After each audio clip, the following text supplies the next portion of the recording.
A very good morning students, last class में हमने biomolecules के चैप्टर को कंप्लीट किया और आज हम एनसीईआरटी का चैप्टर नंबर 7 स्टार्ट करने जा रहे हैं, that is the structural organisation in animals.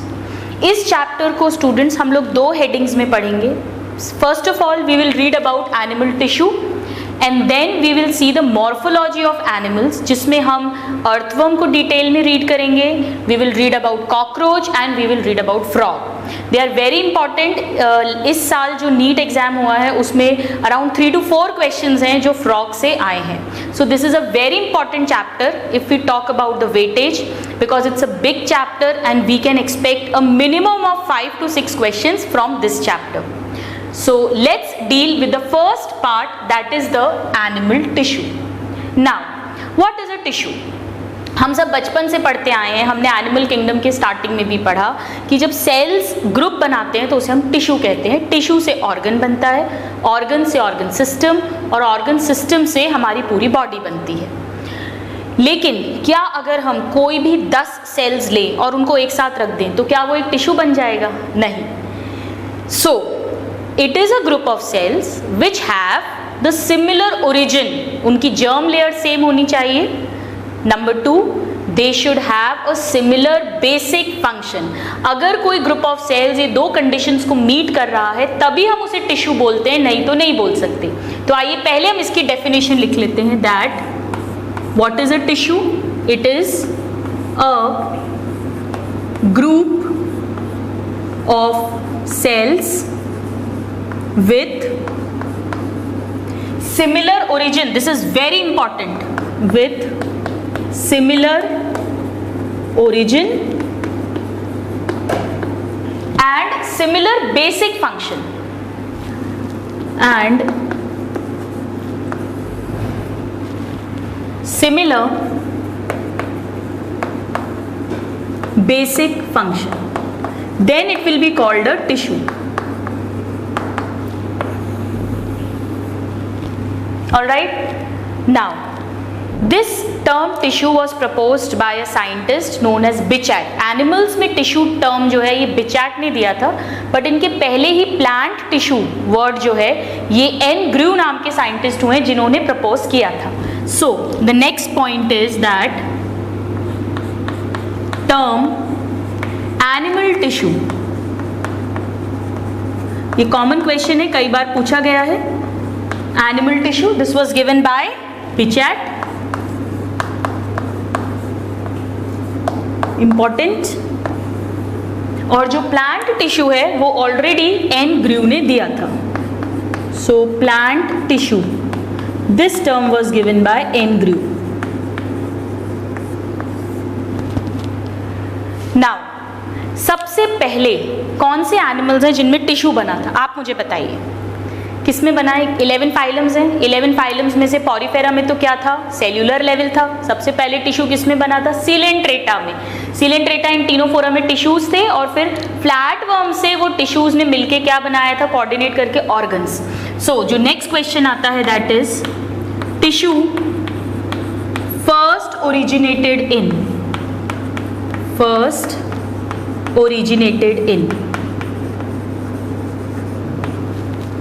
किसमें ओरिजिनेट हुए थे सबसे पहले? ये सीलेंट्रेट्स में, इन सीलेंट्रेटा फाइलम और इन सीलेंट्रेट्स। सीलेंट्रेट्स को निडेरियंस भी बोलते हैं, तो दोनों में से कोई भी ऑप्शन होगा तो हम आंसर उसी को लगाएंगे, सीलेंट्रेट और निडेरियन। नाउ जैसे कि सेल की स्टडी को साइटोलॉजी कहते हैं, टिश्यू की स्टडी को टिश्यूलॉजी नहीं कहते हैं स्टूडेंट, इसको हिस्टोलॉजी कहते हैं। So the next question is study of tissue. ये डायरेक्ट क्वेश्चन है, it is called histology.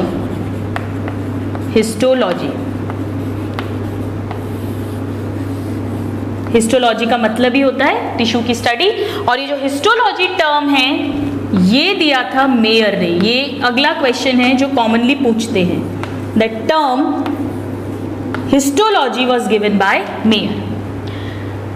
So these are some of the facts related to the discoverers of the tissue.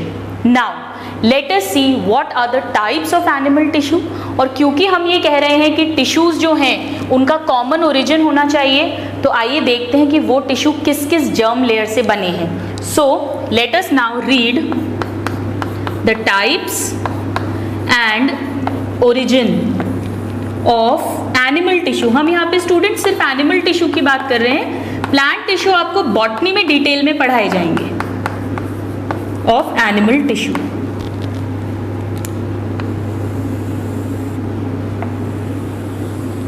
Now there are basically 4 types of tissue, और ये 4 types of tissue मिलके फिर organ system इस तरह से form करते हैं। अब स्टूडेंट्स इसको समझना बहुत सिंपल है, क्योंकि अलग अलग सेल्स के ग्रुप को अलग अलग फंक्शन करना है, उसके अकॉर्डिंग उनमें कुछ कुछ मॉडिफिकेशंस हो गए हैं और डिफरेंट टाइप के टिश्यूज फॉर्म हो गए। इट इज़ सो अमेजिंग कैसे एक सिंगल सेल जाइगोट से अलग अलग टाइप के टिश्यूज बने हैं और अलग अलग टाइप के ऑर्गन्स बने हैं। एक ऑर्गन जो है वो डाइजेशन का काम कर रहा है, एक ऑर्गन जो है वो थिंकिंग का काम कर रहा है ब्रेन, एक ऑर्गन जो है वो एक्सक्रीशन कर रहा है, और ये सब किससे बने? एक सिंगल सेल से बने। तो जिस टिश्यू को जहाँ पर जो काम करना है उसके अकॉर्डिंग उसका स्ट्रक्चर और फंक्शन जो है वो चेंज हो गया है और उसकी लोकेशन भी चेंज हो गई है। फॉर एग्जाम्पल अगर हम हमारे मसल्स की बात करें, हमारा मसल जो है वो एक मसल टिश्यू से बना है।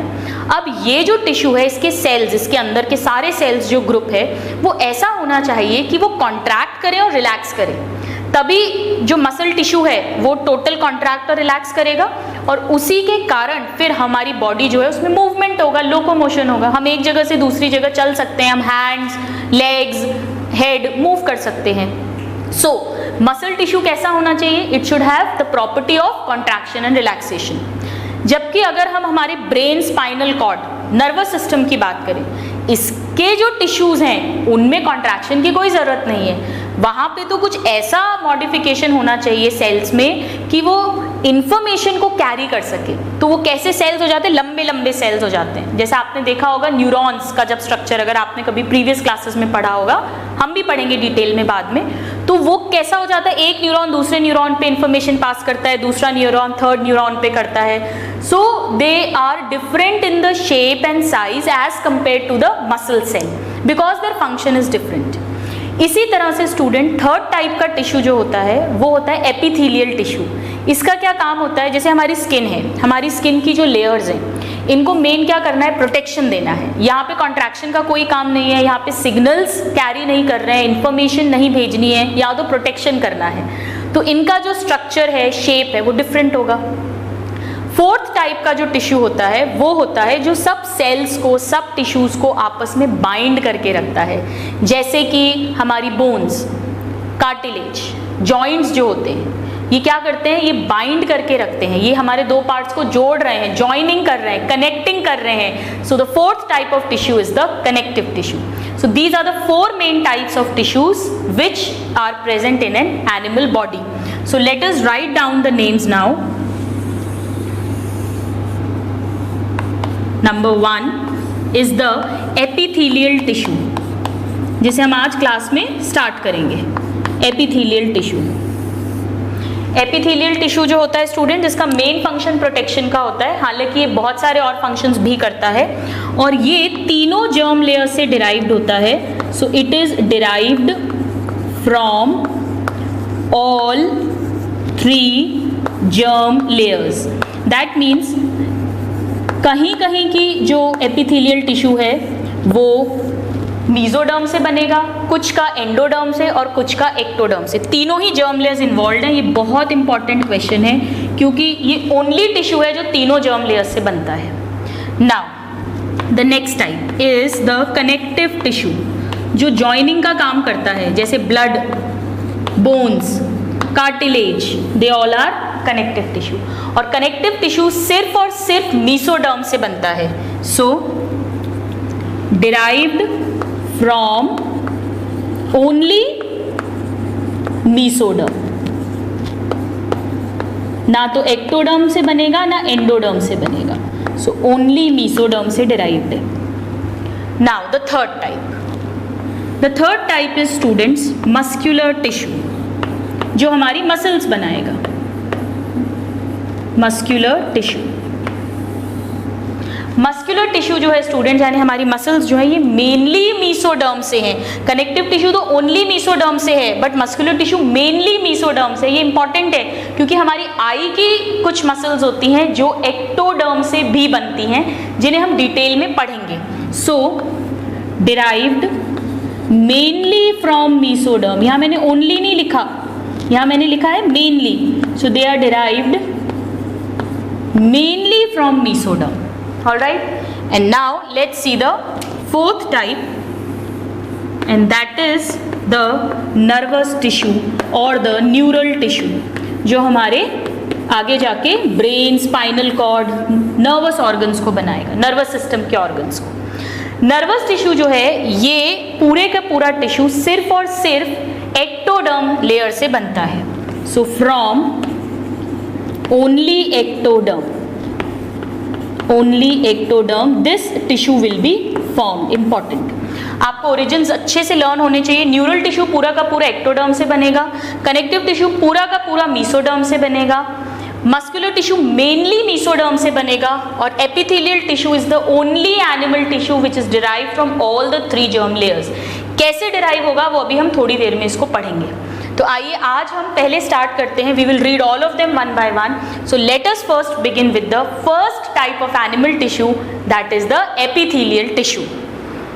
Alright, so let's read about epithelial tissue. Epithelial tissue को स्टूडेंट्स शॉर्ट में एपिथेलियम भी कहते हैं। एपिथेलियम,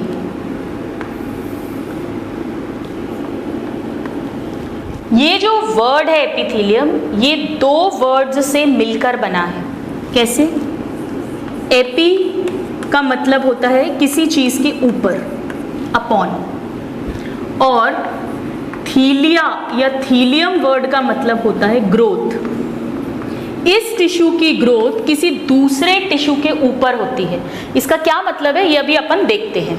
पहले हम बात करते हैं कुछ और कैरेक्टर्स की एपिथेलियम टिश्यू के। स्टूडेंट्स, ये हमारा मेन प्रोटेक्टिव टिश्यू है। तो एम्ब्रियो में सबसे पहले किसे बनना चाहिए? इसे ही बनना चाहिए, ताकि ये प्रोटेक्शन दे सके, ताकि जब connective tissue, muscular tissue, nervous tissue ये सब बने तो उनको प्रोटेक्शन मिले। सो this is the first evolved tissue in the embryonic life. Late us write down the first point. First evolved tissue in embryonic life. Student, ये जो लिखती हूँ शॉर्ट फॉर्म, ये टिश्यू के लिए होता है T small S and dot. In embryonic life, ये क्वेश्चन है, आपको अच्छे से लर्न होना चाहिए, डायरेक्ट क्वेश्चन आता है। First evolved. Now this term epithelium was given by Ruysch. Term epithelium, this was given by a scientist Rush.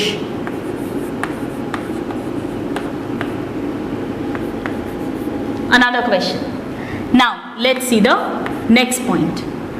ये प्रोटेक्शन दे रहा है, सबसे पहले इवॉल्व होता है, और ये जो टिश्यू होता है स्टूडेंट, इसका मेन काम प्रोटेक्शन देने का होता है। अब क्योंकि ये प्रोटेक्शन दे रहा है तो सबसे ज़्यादा ये एक्सपोज्ड है किसी ना किसी स्ट्रेस को। जैसे फॉर एग्जांपल हमारी स्किन की लेयर एपिथेलियल टिश्यू की बनी होती है। अब कोई भी गर्म चीज़ गिरती है, कोई केमिकल गिरता है, कोई रगड़, एब्रेजन लगता है, चोट लगती है, वो सब किस पे होता है? स्किन पे होता है। यानी इस टिश्यू के जो सेल्स हैं वो क्या होते हैं? डैमेज हो जाते हैं। और जब वो सेल्स डैमेज होंगे तो हम चाहते हैं कि इस टिश्यू के अंदर क्या होना चाहिए? बहुत सारा रीजेनरेशन पावर, ताकि जो टिश्यू के सेल्स लूज हो रहे हैं, डैमेज हो रहे हैं, वो उसी रेट के साथ फटाफट नए सेल्स को बना सके। So this tissue has got high और a great regeneration power. So let us write down that they have high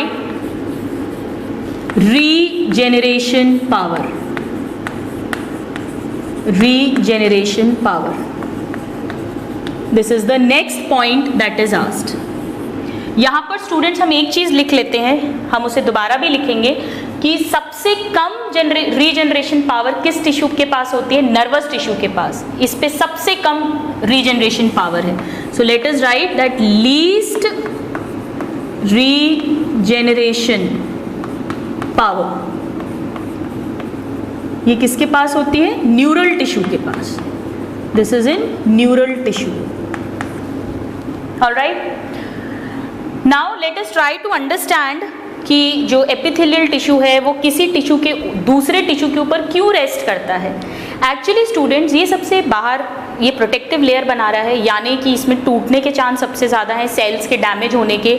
और जब सेल्स डैमेज होंगे, अगर उन सेल्स को ब्लड सप्लाई मिली हुई है, ब्लड कैपिलरीज वगैरह उसके अंदर प्रेजेंट है, तो जब वो टूटेंगे तो ब्लड वेसल्स भी टूटेंगी, जिसके कारण से ब्लीडिंग होगी, ब्लड लॉस होगा। हम नहीं चाहते ब्लीडिंग हो, इसीलिए नेचर ने एपिथेलियल टिश्यू को ब्लड सप्लाई नहीं दी है। So the next very important point is that they are avascular. Question पूछते हैं कौन सा टिश्यू होता है जो एवैस्क्यूलर होता है? It is the epithelial tissue. That means they do not have any blood supply. अब अगर ब्लड सप्लाई नहीं होगी तो फिर इसको ऑक्सीजन कैसे मिलेगा, इसको न्यूट्रिएंट्स कैसे मिलेंगे?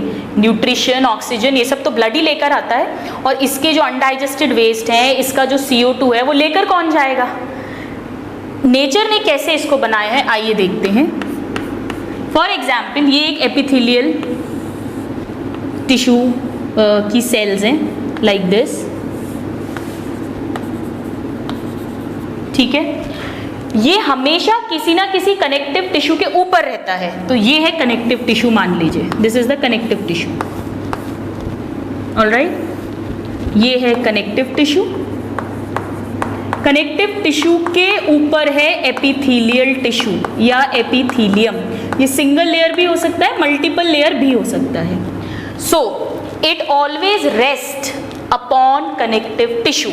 Late us write it down. It rests upon connective tissue, इसीलिए इसको एपिथेलियम नाम दिया है। They are growing upon connective tissue because they do not have that blood supply. Connective tissue के पास blood supply है और connective tissue के through oxygen और न्यूट्रिशन वगैरह जो है वो ब्लड वेसल्स के थ्रू यहाँ तक पहुँचते हैं। और ये कैसे रेस्ट कर रहा है? यहाँ पर एक मेम्ब्रेन है बीच में, इस पूरी मेम्ब्रेन को कहते हैं बेसमेंट मेम्ब्रेन। यानी एपिथेलियल टिश्यू और कनेक्टिव टिश्यू के बीच में प्रेजेंट है बेसमेंट मेम्ब्रेन। ये बेसमेंट मेम्ब्रेन 2 लेयर्स की बनती है। जो एपिथेलियम के पास वाली लेयर है वो तो बनाएगा एपिथेलियम, ये ग्लाइकोप्रोटीन्स की बनी हुई है। इस लेयर को कहते हैं students basal lamina layer. This is basal lamina, first layer. और एक और इसमें लेयर है नीचे जो कि कनेक्टिव टिश्यू सिक्रीट करता है। इस लेयर को कहते हैं फाइब्रस लैमिना, क्योंकि इसमें फाइबर्स मिलते हैं। Fibrous lamina, fibrous lamina and basal lamina, ये दोनों मिलकर बेसमेंट मेम्ब्रेन बनाती हैं। यानी कि epithelial tissue rest upon connective tissue on a basement membrane, on a basement membrane। ये क्वेश्चन पूछते हैं। और बेसमेंट मेम्ब्रेन कितनी लेयर्स की बनी है? It is made up of 2 layers। So basement membrane has 2 layers। What are these 2 layers? Let us see. One is called basal lamina, ये epithelium के पास वाली लेयर है, तो इसे कौन बनाएगा? एपिथेलियम ही बनाएगा। So it is secreted by epithelium. और ये बनी हुई है ग्लाइकोप्रोटीन्स की, मेड ऑफ ग्लाइकोप्रोटीन्स। ये दोनों ही क्वेश्चंस पूछे जाते हैं, ग्लाइकोप्रोटीन्स। आप इसे बहुत इजीली याद रख सकते हो, बेसल लैमिना, क्योंकि ये एपिथेलियम की बेस बना रही है, तो ये वो वाली लेयर हो गई।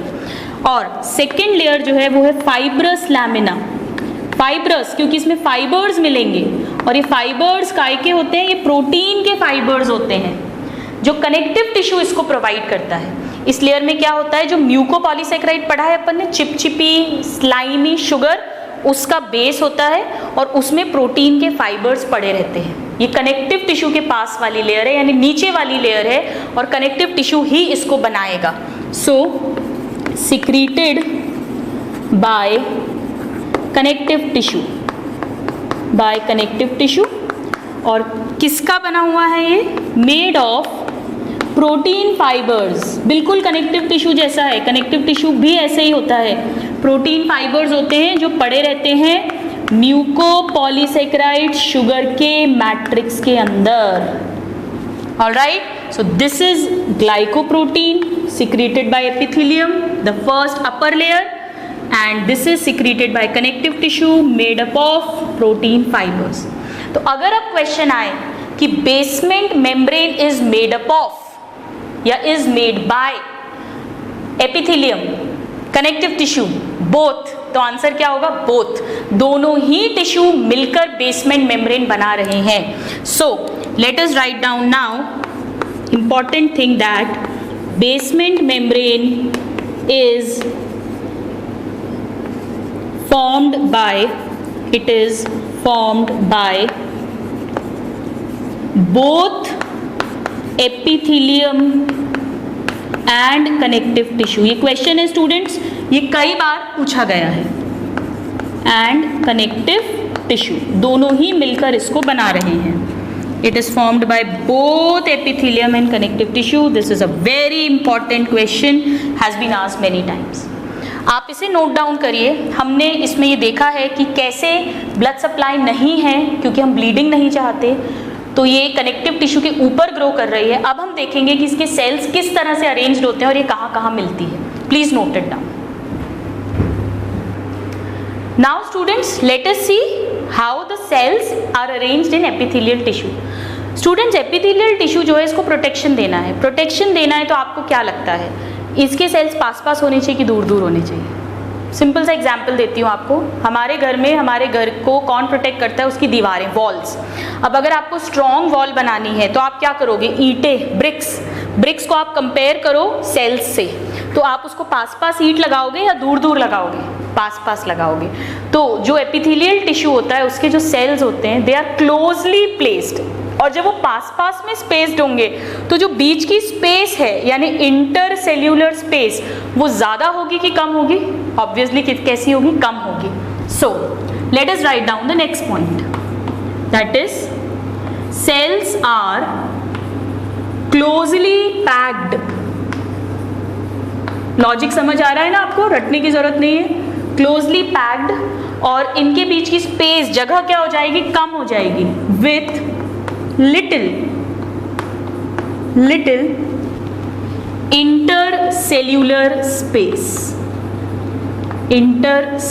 स्पेस। तो पूछते हैं क्वेश्चन कि किस टिश्यू में जो इंटरसेल्यूलर स्पेस है वो मिनिमम होती है? उसका आंसर है epithelial tissue. This is a question. किस तरह से होंगे? जैसे ये इस तरह से सेल्स होंगे, they will be like this, very closely together. और नीचे क्या होगी? This is the basement membrane, और इस बेसमेंट मेम्ब्रेन के नीचे क्या होगा? This will be the connective tissue. ये एपिथेलियम है हमेशा, ये बेसमेंट मेम्ब्रेन है, and this is the connective tissue. Alright, so they are closely packed. Now let us see where they are found. Epithelial tissue जो होती है students, वो हमारे बॉडी के सरफेस यानी जो हमारी स्किन है उसको भी पूरा कवर करते हैं, प्लस जितने भी बॉडी के ऑर्गन्स हैं उनके भी अंदर की लाइनिंग और बाहर की लाइनिंग पूरी की पूरी किसकी बनी होती है? इसी टिश्यू की। इसे प्रोटेक्ट करना है अंदर से भी बाहर से भी। Alright, so let us write down that they are found on surface of body and organs, on surface of body and organs, that is, इसका क्या मतलब है कि ये इनको अंदर से भी लाइन कर रहे हैं और बाहर से भी लाइन कर रहे हैं, प्रोटेक्शन दोनों तरफ से देना है।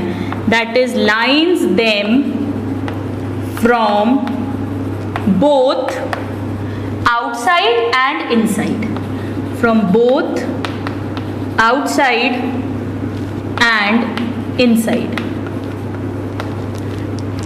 ठीक है, अब इसको हम कैसे समझ सकते हैं? पेन के अंदर रिफिल का जो अंदर खाली जगह है वो गट हो गई, रिफिल की जो लाइनिंग है पूरी वो क्या हो गई? दीवार हो गई, गट वॉल। पेन की जो बाहर की सरफेस है वो क्या हो गई? बॉडी वॉल हो गई। और रिफिल और पेन के बीच की जो जगह है वो क्या हो गई? सीलोम हो गई। सीलोम के दोनों तरफ क्या होगी? मीसोडर्म लाइंड होगी। अगर हम इस पेन को ऐसे कट करें ट्रांसवर्सली तो हमें कैसा सेक्शन दिखेगा? ये बॉडी वॉल है, लाइक दिस, ऑलराइट। ये गट है हमारी जहाँ पे फूड आएगा, दिस इज द गट, खाली जगह। ये लाइनिंग गट की वॉल हो गई और बीच में ये पूरा क्या है? सीलोम है। ठीक है, इस तरह से हम इसे बना देते हैं, like this. So this is the body wall and this is the gut wall और बीच में है सीलोम, और सीलोम के अंदर आप जानते हो क्या है? हमारे सारे ऑर्गन्स हैं। ऑलराइट, नाउ एपिथेलियम क्या करेगी? जो बॉडी वॉल है उसको अंदर और बाहर दोनों तरफ से लाइन करेगी। सो ये एक लाइन हो गई, लाइक दिस, इसने लाइन कर लिया, और अंदर से भी लाइन करेगी, दोनों तरफ से प्रोटेक्शन देना है। It like this.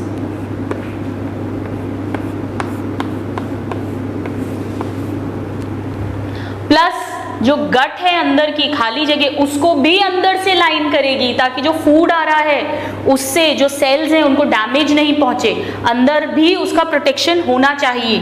सो अंदर से भी इस तरह से ये लाइन कर देगी।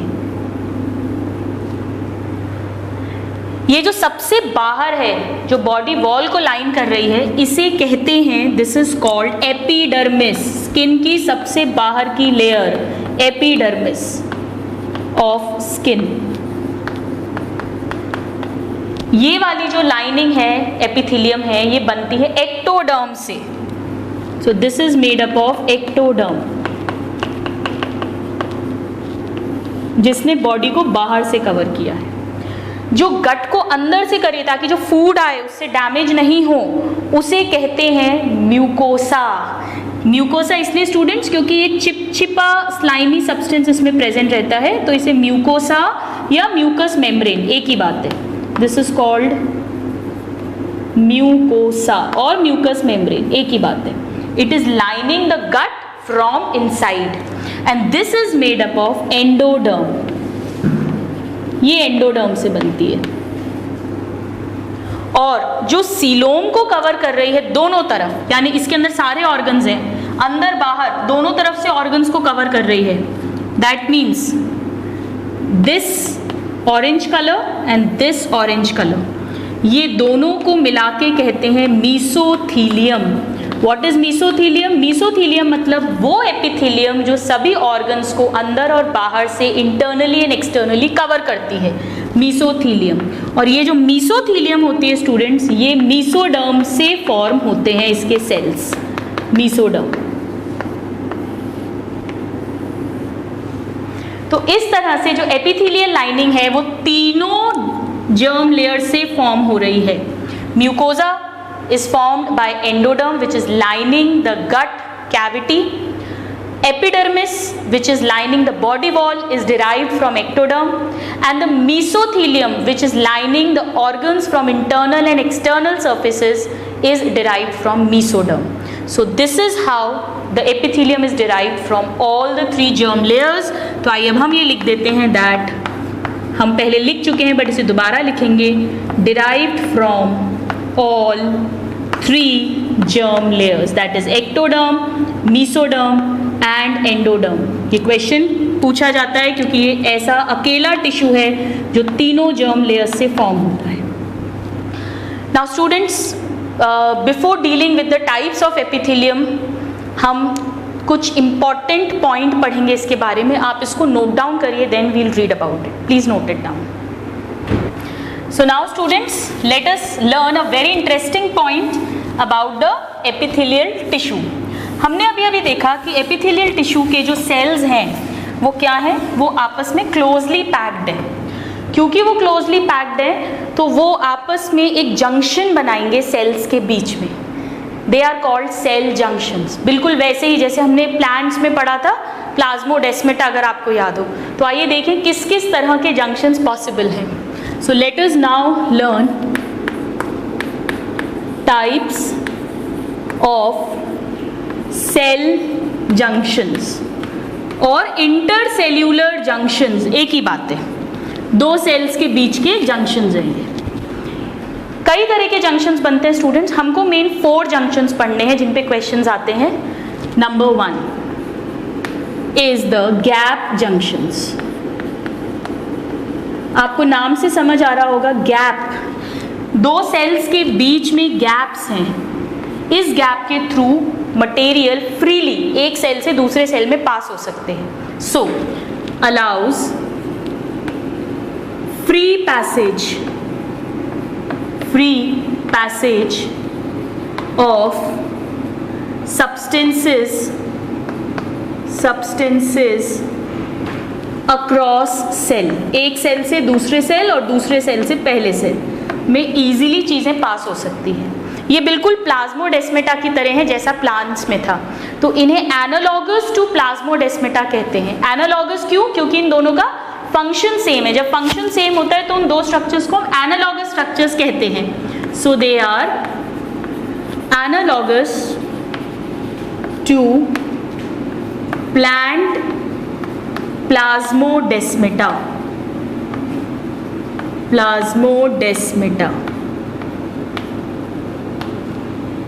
इसके एनालॉगस है. और ये क्या कर रहे हैं? फ्री पैसेज कर रहे हैं, allow. They are gap junctions जो मेजॉरिटी होते हैं. Now let us see the second type. Second type जो है स्टूडेंट्स उन्हें कहते हैं टाइट जंक्शंस. नाम से समझ आ रहा है टाइट है ये, यानी कि ये मटेरियल को पास नहीं होने देंगे. They will prevent the leakage of material. जहां भी हम ऐसे सेल्स चाहते हैं कि एक से दूसरे में मटेरियल ट्रांसफर नहीं हो, जैसे ब्रेन सेल्स होते हैं, वहां पर इसी तरह के जंक्शंस मिलते हैं. इसमें क्या होता है, दोनों जो बगल वाले सेल्स हैं उनकी प्लाज्मा मेम्ब्रेन फ्यूज कर जाती है. और जब वो फ्यूज हो जाएगी प्लाज्मा मेम्ब्रेन तो ये टाइट हो जाएगा, इधर से इधर कोई भी मटेरियल ट्रांसफर नहीं हो सकता. सो plasma membranes fuses to prevent leakage of substances. They are called tight junctions. They will not allow the substances, prevent leakage. All right. Now let us see the third type. Third type जो है students, इन्हें कहते हैं interdigitations.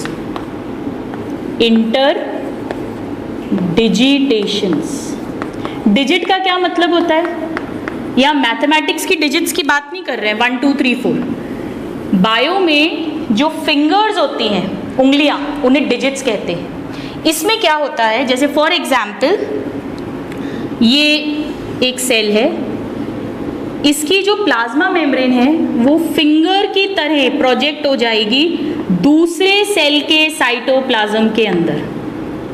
इस तरह से इसकी plasma membrane फिर फिंगर जैसा बना लेगी तीसरे सेल के साइटोप्लाज्म के अंदर.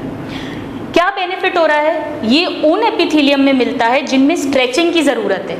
जैसे हमारा यूरिनरी ब्लैडर, जहाँ पे यूरिन स्टोर होगी, हम पढ़ेंगे डिटेल में. तो इसमें हम क्या चाहते हैं कि इनकी जो एपिथेलियम है अंदर की लाइनिंग, वो जब खिंचे, स्ट्रेच हो, तो वो सेल्स एक दूसरे से अलग नहीं हो. तो क्योंकि ये फिंगर्स इस तरह से जुड़े हुए हैं तो जब ये खिंचेंगे तो they will not be separated. ये जो स्ट्रेचेबल एपिथेलियम है इसे ट्रांजिशनल एपिथेलियम बोलते हैं. तो ट्रांजिशनल एपिथेलियम के अंदर हमें इंटरडिजिटेशन टाइप का सेल जंक्शन मिलता है. So what is it? Now let us write it down that इंटरडिजिटेशंस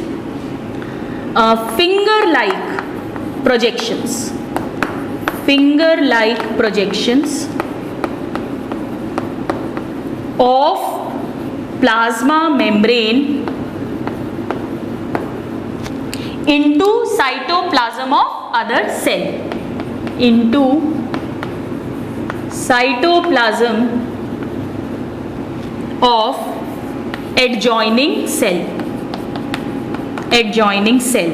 और ये किस में मिलते हैं, ये क्वेश्चन आता है स्टूडेंट, ये ट्रांजिशनल एपिथेलियम में मिलेंगे। ट्रांजिशनल एपिथेलियम वो एपिथेलियम होती है जो स्ट्रेचेबल ऑर्गन्स में मिलती है, जिन्हें स्ट्रेच होना है। So it is present in transitional epithelium. ये अच्छे से लर्न होना चाहिए, क्वेश्चन पूछा जाता है। जब हम ट्रांजिशनल एपिथेलियम पढ़ेंगे तब हम वापस वहां पर ये पॉइंट लिखेंगे। So interdigitation type is found in the transitional epithelium. This is a very important question for your exam. Now let us see the fourth type. Fourth type जो है students, उन्हें कहते हैं desmosomes. Desmosomes. डेस्मोसोम्स जो होते हैं ये दो सेल्स को आपस में स्ट्रेंथ प्रोवाइड करते हैं, मैकेनिकल सपोर्ट प्रोवाइड करते हैं, तो इन्हें एडहियरिंग जंक्शंस भी बोलते हैं। एडहियरिंग जंक्शंस, इनका एक और नाम है, इन्हें मैक्यूला डेंसा भी कहते हैं क्योंकि ये जोड़ के रख रहे हैं। So they are also called macula adherens और macula densa, one and the same thing. Desmosomes, इसमें क्या होता है ये हमने पढ़ा था जब हमने सेल स्ट्रक्चर में साइटोस्केलेटन पढ़ा था, वहाँ हमने 3 टाइप के फाइबर्स पढ़े थे प्रोटीन के, अगर आपको याद हो। पहला था माइक्रोफिलामेंट्स जो एक्टिन के बने हुए थे, माइक्रोटिब्यूल्स जो टिब्यूलिन के बने हुए थे जिनसे सेंट्रियोल, सीलिया, फ्लैजिला ये बनते हैं, और थर्ड था इंटरमीडिएट फिलामेंट्स जो इन दोनों के बीच का डायमीटर था 8 to 10 नैनोमीटर। वहाँ पर हमने लिखा था कि वो एनिमल सेल में सेल जंक्शंस बनाने के काम आते हैं, डेस्मोसोम्स बनाने के काम आते हैं, उसी को हम पढ़ रहे हैं। किस तरह से होता है स्टूडेंट्स, जैसे ये एक सेल है, ये दूसरा सेल है, इसके बीच में यहाँ पर एक स्टिकी चिपचिपा सब्सटेंस इकट्ठा हो जाता है। This is the fibrous sticky substance, sticky substance, ताकि ये दोनों सेल्स को आपस में जोड़ सके, स्टिकी सब्सटेंस। ऑलराइट, और ये जो दोनों प्लाज्मा मेम्ब्रेन है इस पर प्रोटीन की डिस्क लगती है, और ये प्रोटीन की डिस्क जो है यहाँ से अटैच होते हैं केराटिन प्रोटीन के फाइबर्स। ये जो केराटिन प्रोटीन है एक बहुत हार्ड प्रोटीन है, तो ये इन सेल्स को एक स्ट्रेंथ प्रोवाइड करता है। इन केराटिन के फाइबर्स को कहते हैं टोनोफाइब्रिल्स, टोनोफाइब्रिल्स। तो डेस्मोसोम्स क्या है, late us write it down. They consist of disk of protein with, very important, with intermediate fibers of keratin protein with intermediate अब समझ आ गया आपको, 8 to 10 नैनोमीटर साइज था diameter. intermediate fibers of keratin scleroprotein, it's a very hard protein, keratin scleroprotein. ये direct question है कि desmosomes में क्या मिलता है, ये वाला प्रोटीन मिलता है, और ये कैसे टाइप के फाइबर्स हैं, इंटरमीडिएट टाइप के फाइबर्स हैं। Next question, provides mechanical support to the cell, mechanical support to the cell. This is the third question. Alright, so these are the desmosomes. यहाँ पे स्टूडेंट्स हम एक चीज़ ऐड कर देते हैं, जो टाइट जंक्शंस हैं इन्हें जोना ऑक्लूडेंस भी कहते हैं, क्योंकि ये सब्सटेंसेस को ऑक्लूड कर रहे हैं, रोक रहे हैं जाने से। So the 4 type of cell junctions are, number 1 the gap junction, most common, analogous to plasmodesmata, allows free flow of substances. Second, tight junctions, plasma membrane fuses, prevents leakage of substance. Third, interdigitations, so that the epithelium becomes stretchable, found in transitional epithelium. And fourth is the desmosomes having keratin protein fibres which are called, यहाँ पे भी लिख देते हैं, these are called tonofibrils. Tonofibrils किसके बने हुए, question पूछते हैं, केराटिन प्रोटीन के बने हुए इंटरमीडिएट फाइबर्स हैं, and they provide mechanical strength. You please note it down and then we will learn a little bit more about the epithelial tissue. So this was about the type of cell junctions. Now let us see one more important interesting character of the epithelium tissue. That is, let us put the heading, then we will understand. Modifications. Now this is very important. Modifications of plasma membrane of free surface of epithelium. Modifications of plasma membrane of free surface of epithelium. क्या मतलब है इसका, पहले आइए इसका मतलब समझें.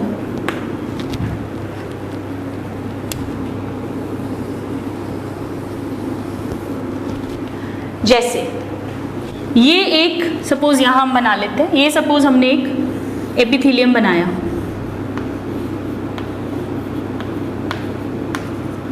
ये तो बेसमेंट मेम्ब्रेन है जिस पर कि ये अटैच्ड है, तो ये वाला जो सरफेस है इसको फ्री नहीं मानेंगे क्योंकि ये तो बेसमेंट मेम्ब्रेन से अटैच्ड है.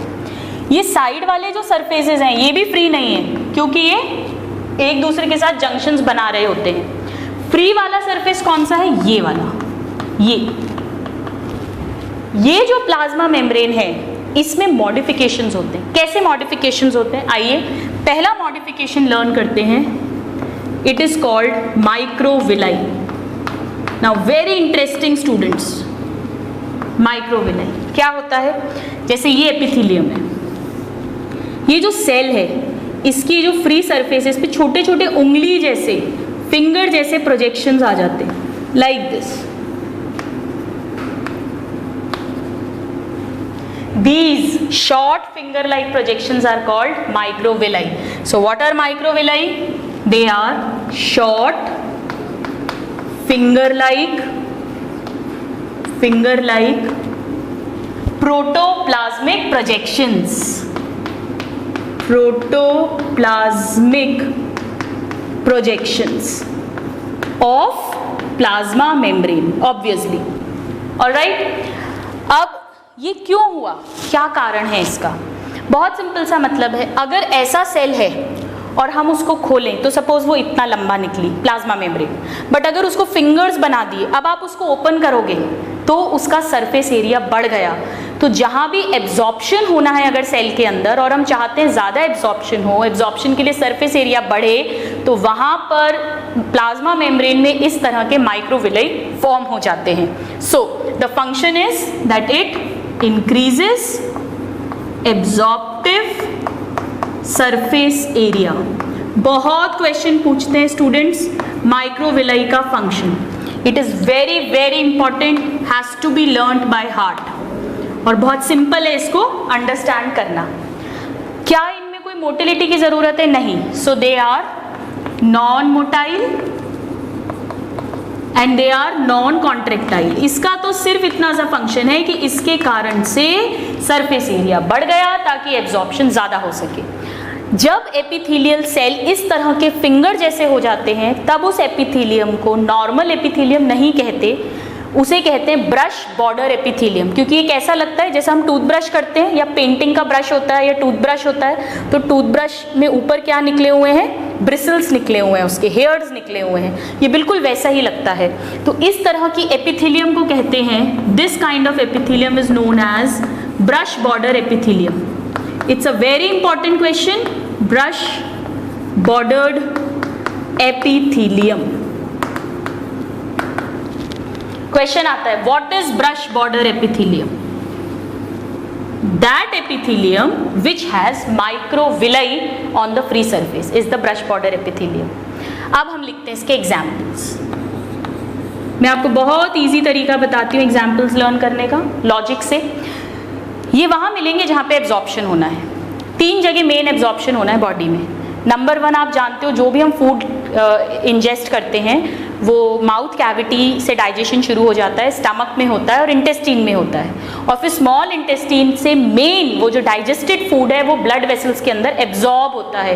यानी सबसे ज़्यादा एब्जॉर्प्शन कहाँ होता है? स्मॉल इंटेस्टीन में। एब्जॉर्प्शन का सरफेस एरिया बढ़ाने के लिए क्या मिलेंगे एपिथेलियल टिश्यू में? Microvilli.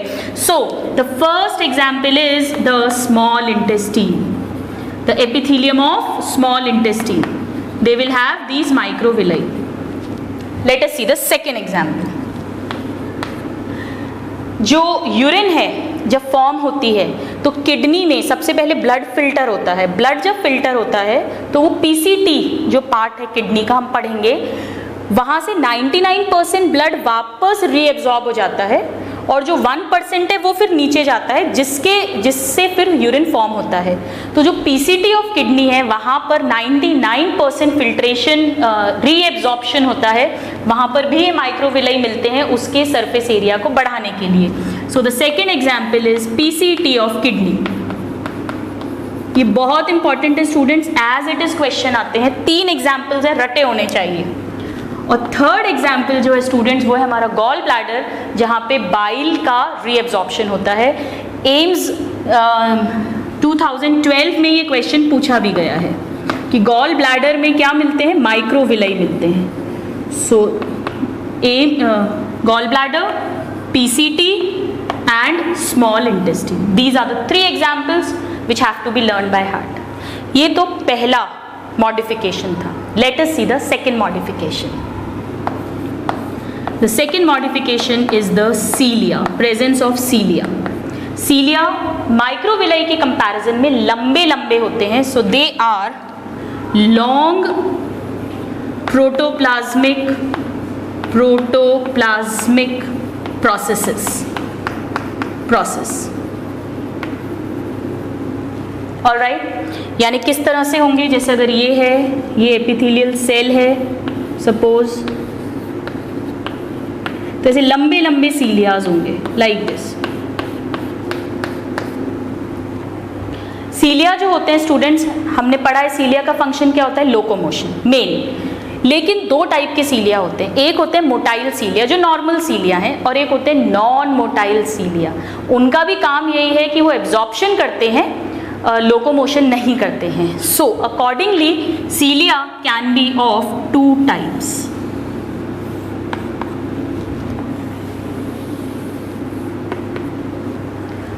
Number 1 is the kinocilia. नाम से समझ में आ रहा है, काइनो मीन्स काइनेटिक एनर्जी, यानी ये मूव करने वाले सीलिया हैं। So they are contractile and motile सीलिया।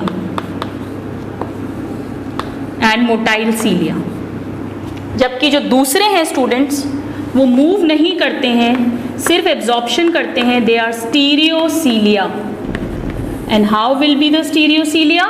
They are non-motile and non-contractile. So let us write here that they are non-motile and non-contractile. Now, ये जो कॉन्ट्रेक्टाइल वाले सीलिया हैं स्टूडेंट्स, ये बिल्कुल नॉर्मल सीलिया है जिसका स्ट्रक्चर हमने सेल स्ट्रक्चर में पढ़ा है। किसका बना होता है? ये हमने पढ़ा है माइक्रोटिब्यूल्स का बनता है, यानी टिब्यूलिन प्रोटीन का। और इसमें 9+2 अरेंजमेंट था, 2 सिंगलेट थे बीच में और 9 डबलेट्स थे चारों तरफ। आपको याद है कार्ट व्हील स्ट्रक्चर बन रहा था, गाड़ी के पहिए जैसा।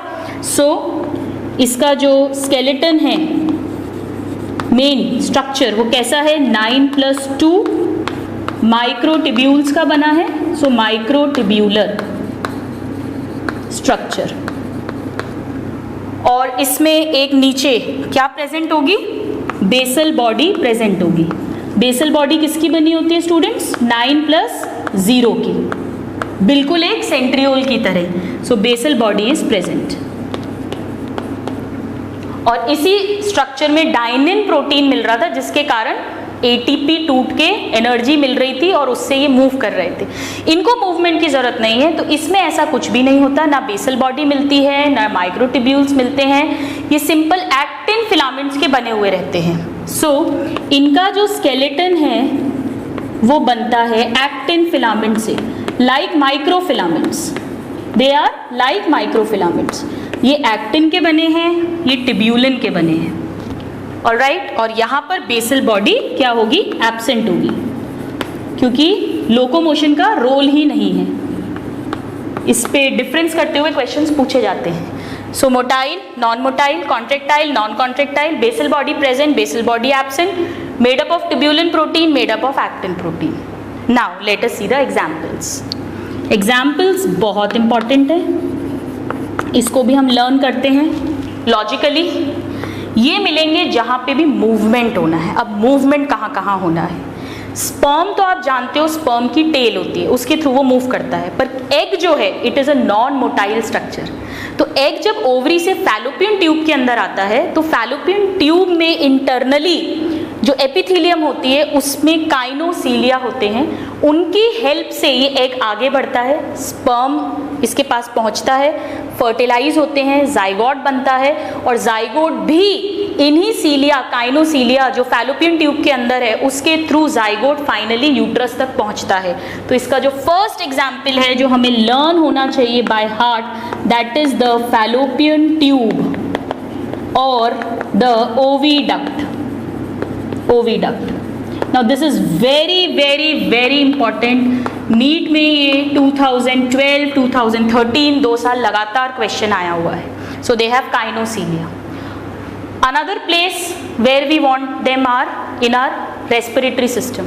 हमारे रेस्पिरेटरी सिस्टम में जो ट्रेकिया है, फिर ट्रेकिया ब्रोंकाई में डिवाइड हो रहा है, ब्रोंकाई ब्रोंक्यूल्स में डिवाइड हो रहे हैं, वहाँ पर ये काइनोसीलिया प्रेजेंट होना बहुत ज़रूरी है, ताकि जो भी म्यूकस है, जो भी इन्फेक्टिव सब्सटेंस है, उसको ये क्या करे, एक डायरेक्शन में मूव करके और बाहर फेंक दे।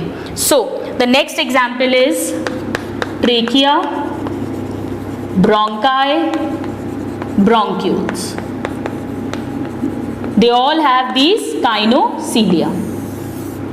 और ये काइनोसीलिया का फंक्शन क्या है, ये और लिख लेते हैं, हमने लिखा नहीं है।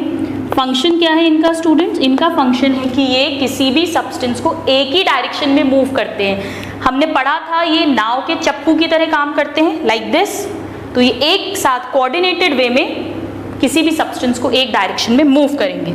So there function is movement in one direction, movement of any substance in a particular direction. Examples are very important, fallopian tube और oviduct and trachea, bronchi and bronchioles। जो स्टीरियोसीलिया है स्टूडेंट्स, इसका फंक्शन है एब्जॉर्ब करना, they help in absorption. ये 2 जगह मिलते हैं, मेल रिप्रोडक्टिव सिस्टम में। रटा होना चाहिए, डायरेक्ट क्वेश्चन आता है। The examples are, they are found in vasa deferens and epididymis. ये दोनों स्ट्रक्चर्स हैं स्टूडेंट्स मेल रिप्रोडक्टिव सिस्टम के, epididymis. So these are the 2 examples of stereocilia. नाउ हमने देखा कि प्लाज्मा मेम्ब्रेन में माइक्रोविलाई हो सकते हैं, सीलिया हो सकते हैं। सीलिया, माइक्रोविलाई तो केवल सरफेस एरिया बढ़ा रहे हैं, फिंगर लाइक प्रोसेसेस हैं। सीलिया लंबे प्रोसेसेस हैं, they can be motile, that is kinocilia, they can be non motile, that is stereocilia. यहाँ पर स्टूडेंट हम एक नोट लिख लेते हैं, और नोट ये है कि ये दोनों ही सीलिया प्रेजेंट होते हैं 2 जगह पे। एक तो जो हमारा कान के अंदर ऑर्गन ऑफ कोटाई है, जहाँ से साउंड प्रोड्यूस होती है, और दूसरा जो हमारी ब्रेन है, स्पाइनल कॉर्ड है, वहाँ पे जो खाली जगह है जिसके अंदर CSF फ्लूइड भरा हुआ है। हम चाहते हैं कि वो CSF भी एक पर्टिकुलर डायरेक्शन में मूव करे, तो काइनोसीलिया भी चाहिए, प्लस उस CSF का एब्जॉर्प्शन भी होना है, तो स्टीरियोसीलिया भी चाहिए। इन 2 places पे both of them are found. So let us write down that in organ of Cotai, ये internal ear का part है, and ependyma of brain and spinal cord. Brain और spinal cord की cavity होती है ependyma। इन दोनों में both type of cilia present, that is the stereocilia as well as the kinocilia. This is an important question, that both these cilia will be found in organ of Cotai and ependyma. इस तरह से students आज के lecture में हमने देखा कि कैसे एनिमल टिश्यू 4 टाइप्स का हो सकता है, protective epithelial tissue, binding connective tissue, contracting muscular tissue and the information processing nervous tissue. Epithelial tissue जो है ये मेनली प्रोटेक्टिव है, हाई रीजनरेशन पावर है, फर्स्ट इवॉल्व्ड है during embryonic life and it is avascular. Avascular है, hence it rest upon connective tissue, underlying connective tissue with the help of a basement membrane. Basement membrane की 2 layers हैं, जो ऊपर वाली layer है वो एपिथेलियम सिक्रीट करेगा, ग्लाइकोप्रोटीन की बनी हुई, नीचे वाली लेयर कनेक्टिव टिश्यू सिक्रीट करेगा, प्रोटीन फाइबर्स की बनी हुई। Then we talked about different type of cell junctions, the gap junctions, the tight junctions, the interdigitations and the desmosomes। और फिर हमने देखा कि किस तरह से डिफरेंट फंक्शन परफॉर्म करने के लिए फ्री सरफेस की जो प्लाज्मा मेम्ब्रेन है वो या तो माइक्रोविलाई में ट्रांसफॉर्म हो सकती है, या वो काइनोसीलिया बना सकती है, या वो स्टीरियोसीलिया बना सकती है। इस तरह से हमने एपिथेलियल टिश्यू के बेसिक पॉइंट्स को आज कवर किया। नेक्स्ट क्लास में हम टाइप्स ऑफ एपिथेलियम पढ़ेंगे, जिसमें कि एपिथेलियल टिश्यू को 3 पार्ट्स में क्लासिफाई करेंगे। अगर वो एपिथेलियल लाइनिंग सिंगल लेयर की है तो सिंपल एपिथेलियम, अगर वो मल्टीपल लेयर ऑफ सेल्स की बनी हुई है तो कंपाउंड एपिथेलियम, और अगर उस एपिथेलियम के सारे सेल्स चाहे सिंगल लेयर हो चाहे मल्टीपल लेयर हो वो कोई सब्सटेंस सिक्रीट कर रहे हैं, प्रोड्यूस कर रहे हैं, तो यानी कि वो कोई ग्लैंड बना रहे हैं तो उसे ग्लैंड्यूलर एपिथेलियम कहते हैं। So epithelium can be simple, epithelium can be compound and epithelium can be glandular epithelium. We will talk about all the 3 types of epithelium in detail in the next class. Till then, a happy learning and have a good day. Thank you.